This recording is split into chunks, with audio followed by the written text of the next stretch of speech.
हम बात करेंगे फिनटेक के तेज़ी से बढ़ते हुए दौर में माइक्रो फाइनेंस इदारों के लिए शफाफियत और मौसर गवर्नेंस ये सबसे बड़ा चैलेंज एक बन चुकी है। और डिजिटल कर्जा जाती निज़ाम जो है इसमें अगर रिस्क मैनेजमेंट कमज़ोर हो तो इसका फिर असर जो है पूरे के पूरे जो मालियाती ढांचा होता है उस पर पड़ता है। और जदीद टेक्नोलॉजी के इस्तेमाल के बावजूद सार्फिन का एतमाद बरकरार रखना इदारों की असल आजमाइश हुआ करती है। पॉलिसीज़ में अदम तसलसल और फैसला साजी की जो कमज़ोरी है इदारा जाती कारकर्दगी को मुतासिर करती है। तो इसी सारी सूरत हाल पर हम बात करेंगे। आज हमने ख़ास तौर पे अपने स्टूडियोज़ में इनवाइट किया है अपना माइक्रो फाइनेंस बैंक के CEO हैं ये नाजिश अली साहब। पहले भी मेरे मॉर्निंग शो में आ चुके हैं। आज हमने फिर इनको जो है ज़हमत दी है, इनवाइट किया है अपने मॉर्निंग शो में कि हम जान सकें कि ये सब जो है ये क्या है, किस तरह से शफाफियत को बरकरार रखा जाता है। नाजिश अली साहब आपको वेलकम करते हैं अपने मॉर्निंग शो में। अच्छा जी, ये फिनटेक जो है माइक्रो फाइनेंस बैंकिंग के रिवायती निज़ाम को किस तरह से तब्दील करता है, क्या किया है इसने? देखिए, फिनटेक जो है it is another genre you could say. There are 3 to 4 segments in banking. सबसे पहले होता है कमर्शियल बैंक्स, जैसे UBL है, HPL है, मिदान बैंक है, वो इस्लामिक बैंक है। इसके बाद आती है कैटेगरी माइक्रो फाइनेंस बैंक्स की, जैसे अपना माइक्रो फाइनेंस बैंक है, मोबिलिंग माइक्रो फाइनेंस बैंक है, HPL माइक्रो फाइनेंस बैंक। तो ये कैटेगरीज है, इनके अपने अपने डिस्क्रिप्शंस हैं, अपने अपने रूल्स हैं। इसी तरह तीसरी कैटेगरी आती है फिनटेक्स की। तो फिनटेक्स में हम EMIs आते हैं, इलेक्ट्रॉनिक मनी इंस्टीट्यूशंस हैं, जैसे कि आप कह सकती हैं सादा पे है, नया पे है, टैग इनोवेशन हुआ करता था। तो उसके अंदर भी डिफरेंट मॉडल्स आते हैं। कुछ PSO PSP होते हैं जो सिर्फ ये पॉस मशीनें आप देखती होंगी जहाँ पे भी आप जाती हैं शॉपिंग करने के लिए, तो वहाँ पे एक मशीन आ जाती है, आप उसमें अपना क्रेडिट कार्ड स्वैप करती हैं और बिल आपका पे हो जाता है। सही। वो पॉस मशीन्स हैं, वो सिर्फ पॉस मशीन्स का काम कर रहे हैं। जैसे कीनू है, कुछ कमर्शियल बैंक्स भी वही रोल प्ले कर रहे हैं। यानी आपने देखा होगा बैंक अल्फला की भी मशीन्स लगी हुई हैं, HPL की भी मशीन्स लगी हुई, तो वो एक डिफरेंट चीज़ें आ जाती हैं। फिनटेक्स की बात आपने की, तो फिनटेक आज की दुनिया का सबसे बड़ा जो है वो सेगमेंट है। पेपॉल बहुत ही मशहूर नाम है, PayPal is a fintech, jazz cash is a fintech, अपना इजी पैसा इज़ अ फिनटेक। तो दीज आर द फिनटेक्स। तो इनके थ्रू हमने जो है वो डिफरेंट जिद्दत जो है आई है आपकी बैंकिंग के अंदर। सही। कि नए लोन्स जो हैं, आपने कभी नहीं सुना था कि मोबाइल के ऊपर भी लोन मिल जाता, मिलते हैं। तो अब जो है आपकी लेंडिंग जो है वो भी मोबाइल के थ्रू भी होने लग गई, आपके bank to bank, even P2P transfers भी होने लग गई। जी हाँ। तो ये तमाम फिनटेक्स की चीज़ें। सही। अच्छा, ये डिजिटल कर्जा जाती निज़ाम में रिस्क ज़्यादा बढ़ जाता है या कम होता है? डिजिटल में एक रिस्क बढ़ जाता है। कैसे? उसकी रीज़न ये है कि आपने अगर फॉर एग्जांपल आप किसी माइक्रो फाइनेंस बैंक में लोन लेने गई हैं, तो आप लोन लेने गई तो उसने कहना है जी आपके पास गोल्ड है, तो आपने अपना गोल्ड जो है वहाँ पे प्लेज करवाना है और आपने उसके अगेंस्ट लोन ले लेना। डिजिटल के अंदर आप क्लीन लेंडिंग है आपकी, उसके अंदर कोई सिक्योरिटी नहीं ले रहा हो। डिजिटल जो प्लेटफॉर्म है वो आपसे कोई सिक्योरिटी नहीं ले रहा है, कोई गोल्ड नहीं ले रहे, या जो है कोई आपसे घर की रजिस्ट्री नहीं ले रहे। वो नैनो लोन्स हैं, छोटे छोटे कर्जा जात हैं जो कि उन लोगों को दिए जाते हैं जो कि डिज़र्व करते हैं। सही। और उनकी देखा जाता है उनकी हिस्ट्री के क्या, उनकी हिस्ट्री में कोई इशू तो नहीं है, कभी ऐसा तो नहीं हुआ कि वो बैंक डिफ़ॉल्ट रहे हुए हों। तो उसकी बेस के ऊपर उन्हें 25 से 50 हज़ार तक लैंड किया जाता है, उनके कारोबार को देखते हुए कि वो कर क्या रहे हैं, उन्होंने उसको पे बैक कैसे करना है। सही। ठीक है। अच्छा, माइक्रो फाइनेंस इदारे सार्फिन का एतमाद किस तरह से बरकरार रख सकते हैं? देखिए, माइक्रो फाइनेंस बैंक्स जो हैं इन्होंने इकोनॉमी के अंदर बहुत बड़ा रोल है इनका, क्योंकि जो वही बात जो आ रहा हूँ, जैसे कि छोटे कर्जाजात थे, कमर्शियल बैंक्स जो है उनकी एक अपनी डोमेन है, दे आर जाइंट्स। उनका एक कमर्शियल बैंक की एक अम्ब्रेला है, उसके नीचे 100 डिपार्टमेंट्स हैं और वो एक एक डिपार्टमेंट इटसेल्फ एक बैंक है। तो उस कैटेगरी को जो है माइक्रो फाइनेंस बैंक्स में जब आए, तो माइक्रो फाइनेंस बैंक्स को कहा कि आप फॉर एग्जांपल 5 मिलियन तक जो लेंडिंग है तो आप करेंगे। तो माइक्रो फाइनेंस का जो मेजर स्कोप है, जो पुअर कम्युनिटी जिसे कहा जाता है, जो यानी ऐसे लोग जिनके पास कुछ करने के लिए नहीं है या कुछ कर रहे हैं तो उनके पास पैसे नहीं हैं, तो वो कुछ पैसे ऐसे लें जिससे वो अपना कारोबार चला सकें। सही।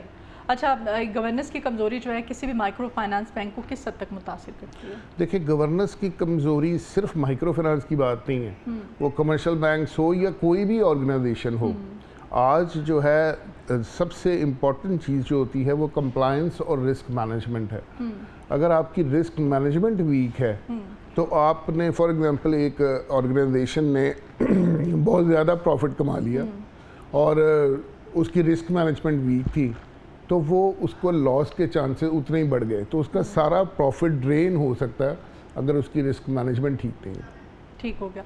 ये भी बताइएगा हमें कि फिनटेक वाकई ये जो माली शमूलियत है इसको बेहतर बना रहा है? यस, मैंने आपसे बताया कि फिनटेक जो मैंने आपसे बात की, बड़े बड़े नाम हैं, पेपॉल है, पेयोनीर है, गूगल प्ले स्टोर के ऊपर गूगल की ऐप पड़ी हुई है, लाइकवाइज हमारे आपने देखे हैं जैज़ कैश और इजी पैसा है, तो इनके बिलियंस ऑफ जो है ना ट्रांजैक्शंस हैं, बल्कि मैं अगर कहूँ तो ट्रिलियंस ऑफ ट्रांजैक्शंस। बैंकिंग मेरा ख्याल है वो जो है वो ट्रांजैक्शंस कम होती हैं, वो ज़्यादा कम यूज़ किए जाते हैं, बल्कि ये ज़्यादा हैं। देखिए, हर बंदे की एक्सेस के अंदर मोबाइल में आपके। अब इनके अंदर और कमर्शियल बैंक या माइक्रो फाइनेंस में डिफरेंस ये होता है कि कमर्शियल बैंक्स के अंदर मैंने जैसे आपको बताया कि 100 डिपार्टमेंट्स हैं, हाँ। उसका फोकस उन पे है और उसने वो वाला अपना सेगमेंट देखना है जहाँ से उसको मैक्सिमम प्रॉफिट आ रहा है। सही। अब फिनटेक का कोर बिजनेस ये है कि उसने अपने डिजिटल ऐप के थ्रू या अपने डेबिट कार्ड के थ्रू ही सारी ट्रांजैक्शंस करनी, तो इसलिए उसकी क्वालिटी और उसकी क्वालिटी में काफ़ी फ़र्क आ जाता है। स्पीड बहुत ज़्यादा होती है फिनटेक्स की। तो अभी जैसे मैंने आपको बताया, पेनीर का एक नाम लिया, तो पेनीर के प्रॉफिट्स देखें आपके लास्ट क्वार्टर के उसके प्रॉफिट्स $250 मिलियन के प्रॉफिट्स थे, तो इट्स अ ह्यूज प्रॉफिट्स। तो क्या था, बेस मॉडल जो है वो फिनटेक का। अब जैसे कि अभी आप देख रही हैं क्रिप्टो भी जो है ना इन होती जा रही है, तो एक और सेगमेंट जो है वो भी फिनटेक के अंडर आ जाएगा।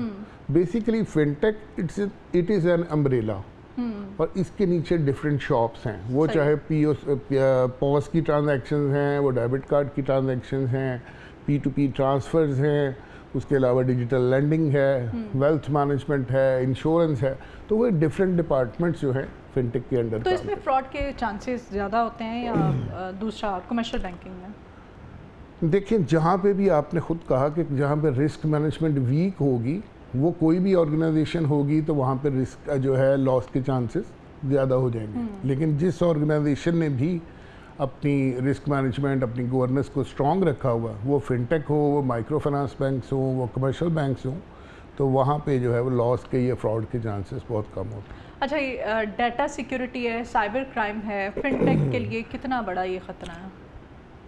देखिए, सिक्योरिटी की बात कर रही हैं आप, डाटा सिक्योरिटी की, तो पूरी दुनिया में जो कंप्लायंस होती है वो डिफरेंट तरीके से होती है। पाकिस्तान में हम कहा जाता है कि हम money laundering, AML, CFT, combating of financing terrorism, CPF, यानी रिलेटेड टू इसके जो है ना हमारी कंप्लायंस होती है। दुनिया जो है वो कंप्लायंस का तरीका उसका डिफरेंट है। ये स्टाइल है USA का, हम फॉलो करते हैं USA को। अच्छा। कि हम जो है AML और CFT के ऊपर जाते हैं। दुनिया जो है वो GDPR और PSD2 की कंप्लायंस करती है। अब वो ये GDPR और PSD2 जो है ये प्योरली डाटा की बेस के ऊपर हैं। उनके नज़दीक सबसे इम्पॉर्टेंट चीज़ अगर कोई दुनिया में है तो उनका डाटा है।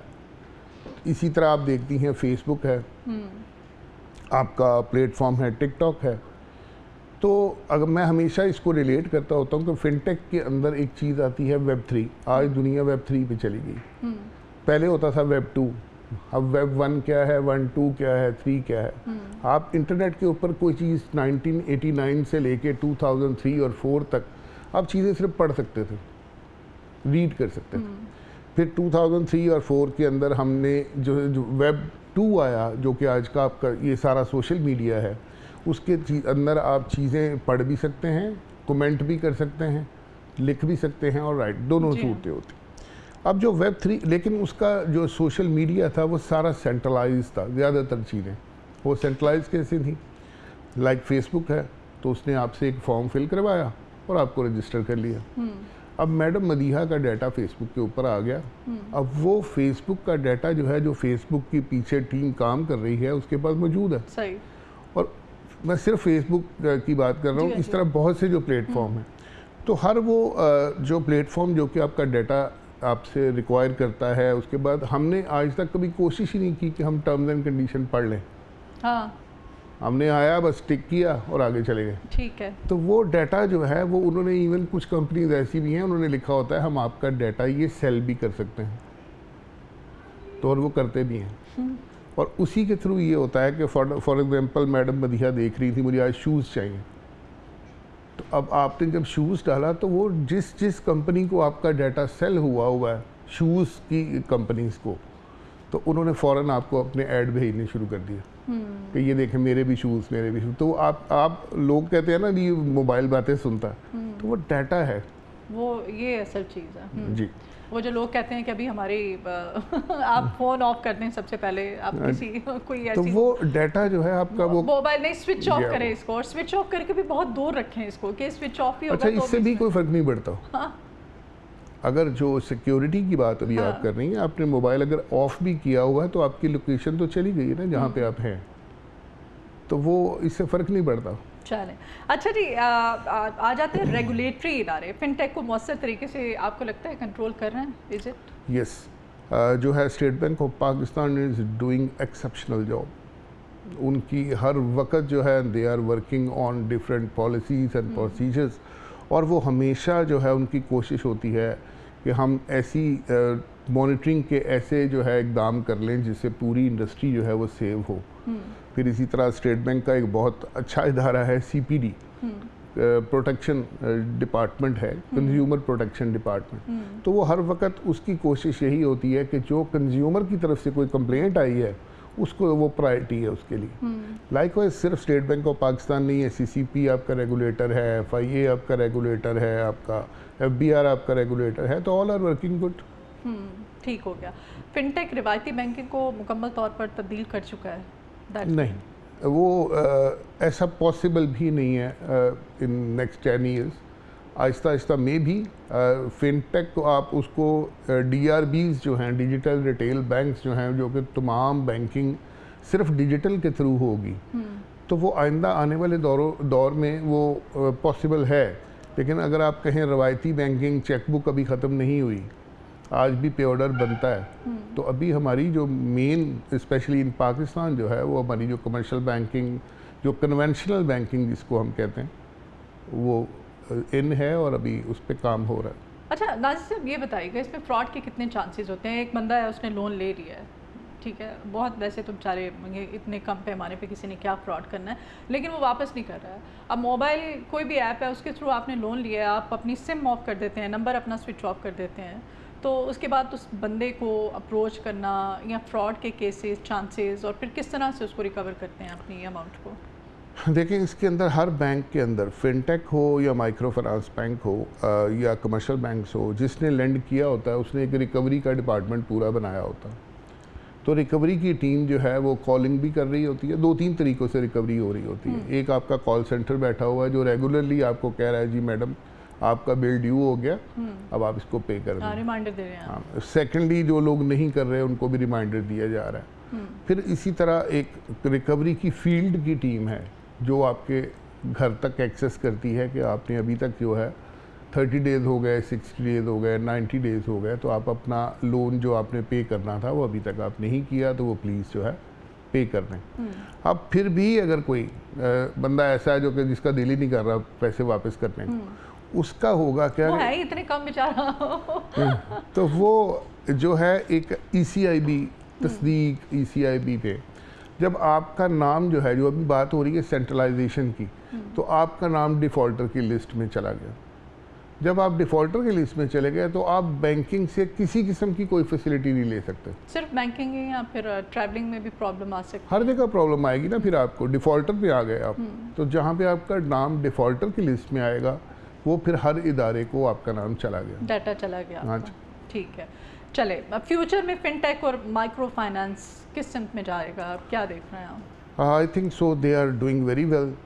लाइक आपके सामने मैंने दो नाम हमेशा लेता हूँ, इजी पैसा, जायज़ कैश। मोबिलिंग micro finance bank is a bank, और माइक्रो फाइनेंस बैंक है अपना। माइक्रो फाइनेंस बैंक एक माइक्रो फाइनेंस बैंक है। तो इन्होंने डिजिटल की दुनिया में काफ़ी काम किया, डिजिटल लैंडिंग मोबिलिंग ने की है, इसी तरह इजी पैसा वाली जो है उन्होंने भी।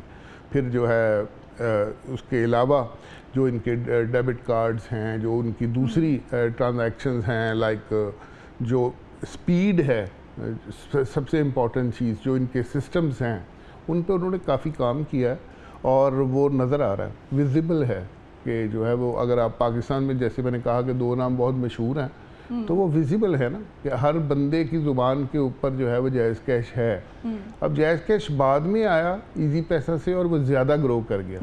उसकी रीज़न क्या थी कि उनकी गवर्नेंस, उनका स्ट्रक्चर जो है उन्होंने स्ट्रॉन्ग किया, उन्होंने मार्केटिंग, डिजिटल मार्केटिंग पे फोकस ज़्यादा किया, तो उनकी ट्रांजैक्शन ज़्यादा बढ़ती चली गई। सही, ठीक है, बहुत शुक्रिया जी नाज़िर चली साहब, आपके आने के लिए आपने टाइम निकाला है।